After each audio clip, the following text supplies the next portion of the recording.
Hey everybody, you're tuned in to 91.8 The Fan. This is Kana and you're in my corner, and I'm not alone. I have a special guest here. Would you like to say hi to everybody? Hello, it's Stephanie Yanez. How is everyone out there? Well, they can't really respond, but I'm sure they would say that they're fine and they're happy to have you here. Now, actually, we just heard one of your songs on the radio, and that was, I guess you could say it was a gateway song of sorts. Mm-hmm. And that was the one where you won AX Idol, right? Yes, that's called Ningyo Hime, and it's a cover song from the anime Chobits. And now, how did you find out about AX Idol, and how was that experience? Well, I always would do the anime karaoke contest over at Anime Expo, and then one year they're like, we want to do a really big, huge singing competition where Japanese companies could be watching. And I said, oh, I really need to do that, because I was already singing at clubs with my own original music anyway. And I really loved, anime and wanted to incorporate that into my music, my original music. So then I joined AX Idol, and I picked Ningyo Hime to sing, because I was a big fan of Chobits at the time, and I still am. And I sung the song, and of course I sung the song. And then, yeah, I was really surprised. I was really surprised when the judges called my name that I won. I was like, what? I don't know why I was so surprised, but I guess I was. And they're like, you won 100 J-pop CDs. And I'm like, cool, I thought it was really neat.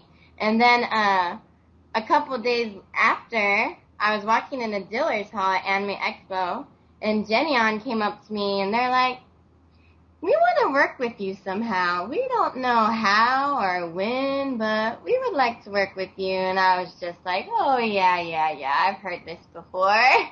And then, like, a couple months later, they're like, hey, why don't we do this CD where it's going to have a whole bunch of really cool anime karaoke on it, and you can sing Ningyo Hime on it, and also get to work with this Japanese record label called IVE, which has that famous singer from It Kotoko. And I was like, what? Are you kidding? And I was really excited because they're like, yeah, you want to go record over at Paramount Studios in Hollywood? And I was like, wow, that's like a top studio. Like Jimi Hendrix recorded over there, and I was like really excited. So. You can't say no to that one. Yeah, I was like, whoa, that's really cool. And it was really neat because, it was like a paid gig too, so it was nice. It's kind of funny because you were in sort of the very first big AX Idol, and since then, it's propelled many people to voice acting and singing careers, and, you're a shining example of that, and that must be interesting to be sort of an inspiration to people who enter the contest themselves. Oh yeah, it's really interesting, like just meeting people online too that told me that they auditioned for AX Idol or they won and they saw my videos, and it's really neat to start that whole era of AX Idol or whatever you call it, or anime music. So by Americans and stuff, it's really cool. And after you worked with the recording studio and everything, what was next? Like, did you have to market yourself, or did you have to figure out where would you perform to keep your career alive? Like, that must have been kind of a whirlwind. Yeah, it was. Basically, Jenny the next year they really promoted me at Anime Expo, and they had the CD on sale in the dealer's hall, as well as at Best Buy and Fry's and all these record stores and stuff. But after that, Anime Expo, they really didn't do anything else to promote anything. So yeah, basically what started happening to me is that after I made my professional debut at Anime Expo 5, I started getting emails from different conventions and stuff like that. And I was like, oh, this is cool. And then it just started going from one opportunity to the next. Like, it just kept on coming. my way. It was like Like, hopscotch. yeah, kind of like that. Yeah, like just like all, like it's like almost like all of a sudden, like I was like, oh, nothing's happening right now, and then all of a sudden I would get an email, oh, can you come out to Las Vegas, or can you come out to Texas, you know? I don't think I've So. seen you at Las Vegas too, and that's my city. Yeah, I love Las Vegas. Well, hopefully we can see you at Anime Vegas and meet face to face instead of floating voices. Yeah, that would be cool. Actually, yeah, Anime Vegas was talking to me about that, so hopefully that works out next year. 2011, we're hoping for it. Thumbs up. And so you were jumping from, project to project, as you said, and you actually got an opportunity to perform in Japan, which I don't think a lot of American singers get the chance to. Oh yeah, that was really cool because, well, what happened was I was, promoting myself online. Like, I make sure that I'm on like every social networking, website possible out there, just promoting myself. And I got this email on MySpace, and this one reporter from this website called Aki Banana, they first emailed me and said, hey, there's this really cool cosplay bar stage venue out at Akihabara, and we would love for you to come and perform. You'd be the first American to ever perform over at this venue. And I was like, what? That's crazy. So I was already going out there anyway because I visit Japan a lot. And so that was the first time I performed out in Japan at Deer Stage, it's called. And then the second time I performed, it was with my guitarist, Polo. He's Japanese, and he has an agency out there and stuff, and he's performed out there a lot of times, and he's all, oh, we should so go out there and perform, and we played at all these really neat venues, like Omotesando Fab. That was really cool, 'cause that's, over near Harajuku, and obviously Omotesando, so it was right next to the Omotesando Hills, like the really expensive Ulala Mall. So it was really nice venue, just like top sound. So that was really neat just to perform out there. But I have a funny story about Deer Stage. Oh, really? Yeah, when I went there the first time, the audience was very almost like afraid to show me that they can do these, crazy dances called otage. I don't know if you ever heard of it. Oh, the ones where it's sort of like them showing how excited they are? Yeah, to the singing, yeah. So that Deer Stage is known for that kind of a dance. So the first time I went, only one guy was doing it. He was the only one that was being brave. But the second time I went, I said, please, everyone, show me the otage dance. And they're like, oh, she knows it. And then they got really into it. And I was performing K-On. And then after the show, a Japanese guy came up to me and he's like, welcome to Japan. So I think he was really happy with the performance and everything. So that was cool. It sounds like you didn't have that big of a language barrier problem in the times that you've gone. Yeah, it's really interesting. Like, you can pretty much make it out there with not knowing a lot. I mean, I understand more than what I can speak, that's for sure. But, yeah, going out there, there's a lot of Japanese people that do know English and stuff, so it's really cool. That actually is really cool. I would think I'd be lost in the streets. Like, I don't know where my hotel is anymore. Well, the train systems are really easy too, because most of the time it's written in English. I mean, it's in English too. You can type it in and ask for English, so it's pretty good. I'm jealous. Now I want to go. Good girl. But that's not the only opportunity you've actually stumbled upon. You've actually are a part of the Japanese Avatar website, and I believe you've been promoting it really heavily. Yes. I love that website. Can you explain to everybody who's, listening what the website is about? Because I don't think all of our fans know. Okay. The website is called tinierme.com, and it's an anime online gaming site. Oh, and I just have to give a shout out to all my Tinier Me fans that are listening right now, because I saw them commenting on my diary just earlier. But yeah, it's a very cool website. You basically get to pick your little mini self. So you can like put any kind of hairstyle you want and different kinds of, clothes. It's an avatar site. And you get to, play dress up. And then once you play dress up, you can go into Selfie Town and talk to people and play different games and stuff. They also have like mini games on the site. They just have like a whole bunch of things. It's a really good like social networking site too. You can talk with a whole bunch of friends. You can give them money, gifts. It's just a really neat place. Like I never really played like online games before. And like ever since I started playing Tinier Me, like I'm addicted. I'm on it every day. And you actually had the chance to be created as an avatar. How was that? That was really neat. Like I went out to Japan, and that's when the Tinier Me, I went to their office, and they met up with me, and they started discussing, like, what look did I want, and what kind of clothes I wanted, and so I got to, like, design what I wanted to wear, which was really cool. I would think that'd be hard. It's like, do I want these heels, or do I want this short skirt? Like, that's hard, but I don't know, I already had this, like, idea in my head. I was just like, I want cat ears. I want like a big poofy skirt and cool leather jacket. Like I already had my whole idea. So I told them, and then they made it and they sent me the picture, and I was like, whoa, it looks like me. That's crazy. And then I would send it to my friends, and they're like, whoa, that really does look like you. That's so cute. And yeah, it's just really been really neat because they have events on the site too.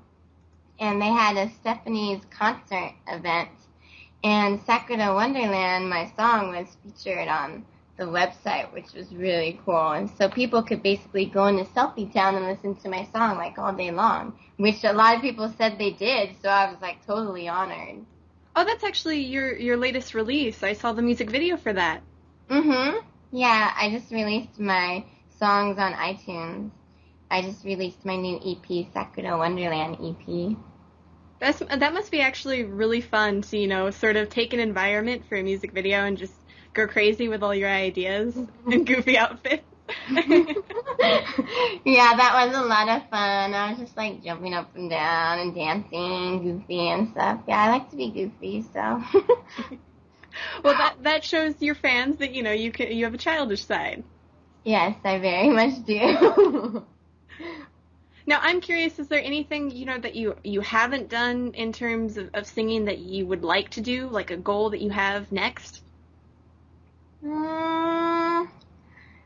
Yeah, I mean, I would like to do maybe like more collaborations and stuff like that, working maybe with other artists. I'm always down for doing that.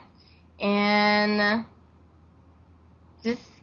I just love making music. It's my happy place in life. It just makes me happy. So just making music, really, and singing and performing just all over the place is really what I love. So I'm really lucky to be able to do what I'm doing, that's for sure.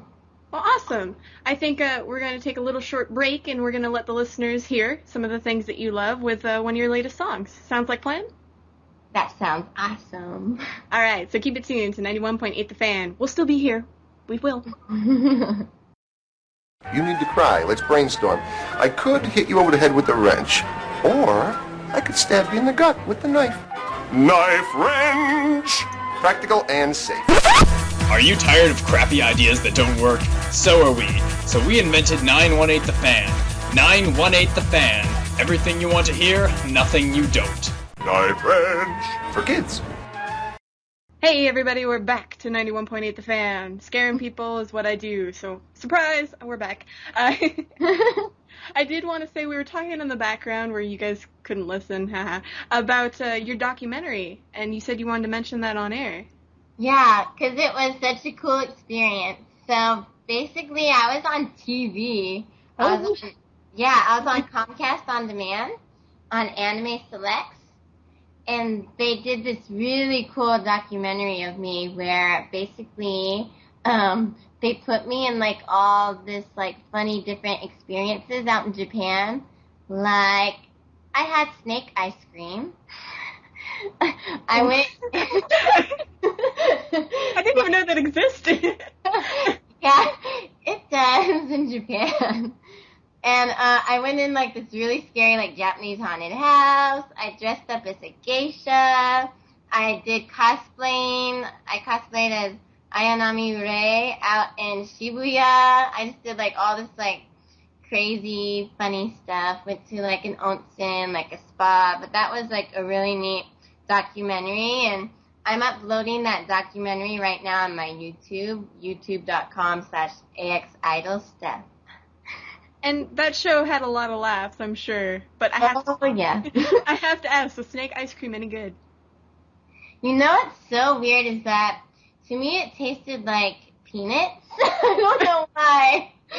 It tasted like vanilla flavored, ice cream but with peanuts in it. But then like the cameraman, he's like, "Are you sure it's good?" And I'm like, "Yeah, it just tastes like peanuts, I swear." And he like ate it and he's like, "Oh my gosh, that's not good."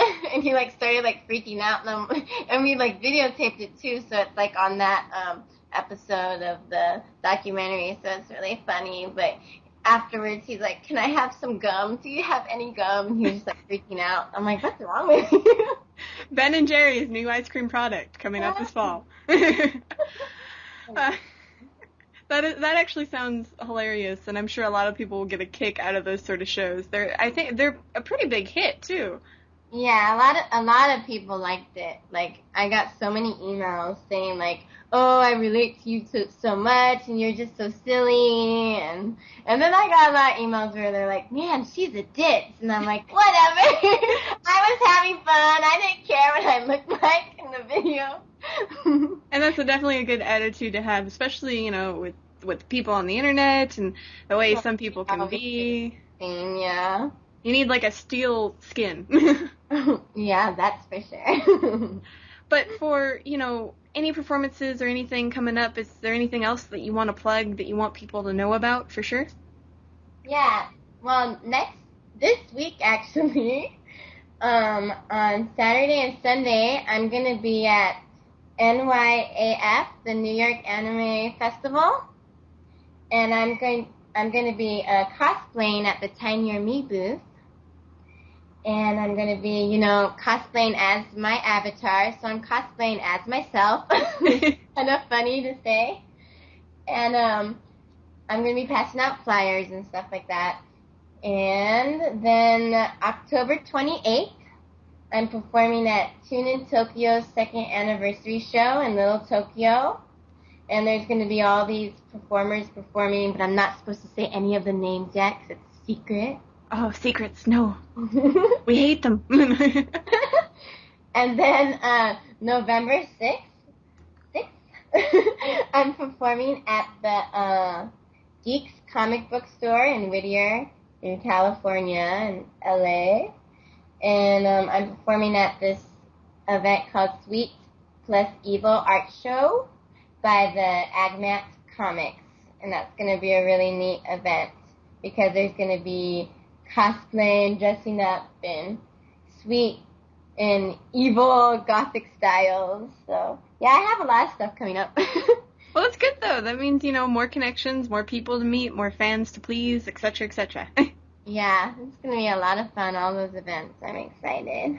Now, for fans who are listening, how would we keep updated to, what you have coming up next or after that? All right, my official website is StephanieYanez.com, and my Facebook is Facebook.com/StephanieYanezMusic. My YouTube is YouTube.com/AXIdolSteph. And my Twitter is Twitter.com/KawaiiStephanie. And then also you just gotta check out Tiny Your Me because I'm on there every day and you can find me. My name's Stephanie Yanez on there, so. Oh, very cute. Yes, I'm keeping it real. You're not snubbing your fans. You want to hang out with them on video games. That's Yes, the best way to do it. Yes, and I play with a lot of them. Now, I'm curious, before we let you go, I was wondering if you'd like to participate in a 91.8 The Fan tradition. Okay. What is that? We basically ask everybody if they'd be willing to do a radio bump for us. All right. So we do this live on air, so there might be some mess-ups and people will hear them. Okay. But we ask everybody if they'd be willing to say, and you get to insert, in the blanks. So my name is, what your name is, I do this, and you're tuned into 91.8 The Fan. Okay, wait. My name is... And what else? Oh, I do this. Okay. You're not the first one to write it down. I'm typing it up right now. And you're tuned into 91.8 The Fan. Okay. And you're tuned into 91.8 The Fan. Yeah. Okay. So whenever you're ready. All right. I'm ready. All right, go ahead. Okay. My name is Stephanie Yanez. I am a kawaii American J-pop singer, and you... Oh, I knew I was going to mess up. Wait. Take two. Take two. Let me take a deep breath. Alright. Okay. My name is Stephanie Yanez. I am a kawaii American J-pop singer, and you're tuned into 918 The Fan. Woo! Yay! 2 tries. That wasn't bad at all. And you're not even a voice actress. That was funny because, I typed it out, but I don't know why. I was reading it weird or something. Is there anything else you'd like to say to the fans out there before we say goodbye? Yeah, just thank you, everyone, for supporting me and listening to my music. And it just really means a lot to me. I'm doing this for the love. It makes me happy. And you guys make me happy, too. And thank you, 918 The Fan, for having me. You guys rock. Oh, well, you rock, too, and thank you so much for being a part of this interview. Up next is one of your songs. It's actually Snow Tears. So we'll let them listen to that. All right.